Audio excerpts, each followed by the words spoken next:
বাড়ি, সংসার, পড়াশোনা সবকিছু ব্যালেন্স করে আমি সারাদিন কি করি সেটাই থাকবে আজকের ব্লগ ভিডিওতে। হ্যালো, আসসালামু আলাইকুম। আশা করি সবাই অনেক ভালো আছেন। আলহামদুলিল্লাহ আমি অনেক ভালো আছি। সবার আগে সবার উদ্দেশ্যে একটা গুড অ্যাডভাইস দিয়ে নিই। সংসার জীবনটা যেমন সহজ তেমনই অনেক কঠিন। সংসার জীবনটাই হলো ব্যালেন্স করে চলা, সবার সাথে মিলেমিশে ব্যালেন্স করে আপন মানুষটাকে আপন করে নিয়ে থাকার নামই হলো সংসার। সংসার জীবনে যেমন দুঃখ আছে তেমনই দুঃখের চেয়ে অধিক সুখও আছে এই সংসারে। সবকিছু আপনি কি খুঁজে বের করে আনন্দে থাকতে হবে। আজকের যে ব্লগ ভিডিওটা আপনাদের সাথে শেয়ার করছি সেই ব্লগ ভিডিওটা 2 দিন আগেকার একটা ব্লগ ভিডিও, কিন্তু এই ব্লগ ভিডিওতে আমি যা যা করি প্রত্যেক দিন তার থেকে হয়তো বেশি বা কম প্রতিটা কাজে আমাকে করতে হয়।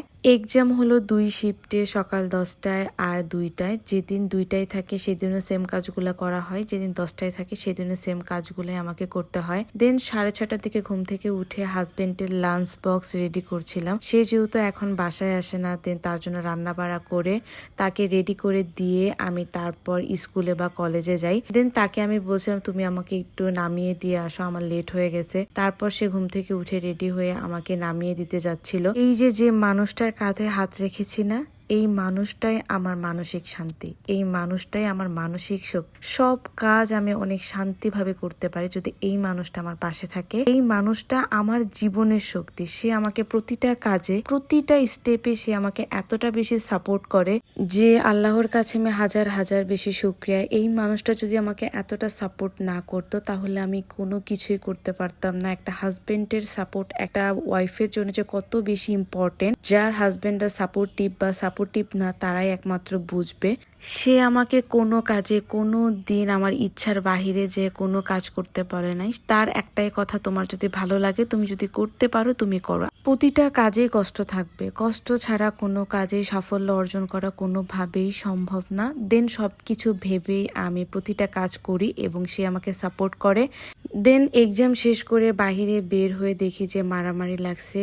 এই যে ছেলেটা, মানে যে ছেলেটাকে মারছে সেই ছেলেটা নাকি কোন স্যারের সাথে বেয়াদবি করছে আমি জানি না, যার কারণে তাকে আসলে মারধর করা হচ্ছে।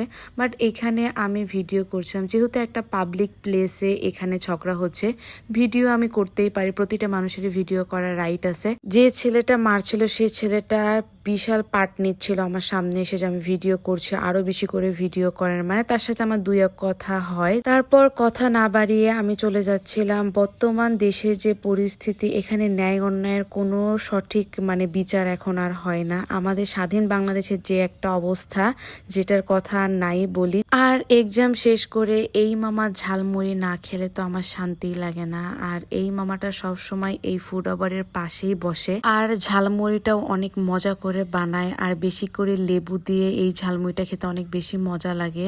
আর বাসায় আসার পথে দেখি আবার বৃষ্টি। দেন বাসার কাছে একটা দোকানে দাঁড়িয়ে আমি ডিসকন আইসক্রিমটা ট্রাই করলাম, আর ডিসকন আইসক্রিমটা আমার কাছে ভালোই লেগেছে, এতটাও খারাপ না। দেন আমি মজা করে দাঁড়িয়ে দাঁড়িয়ে খাচ্ছিলাম। আজকের ভিডিওটা এই পর্যন্তই। ভালো লাগলে অবশ্যই আমার পেজে লাইক, কমেন্ট এবং শেয়ার করবেন। আল্লাহ হাফেজ।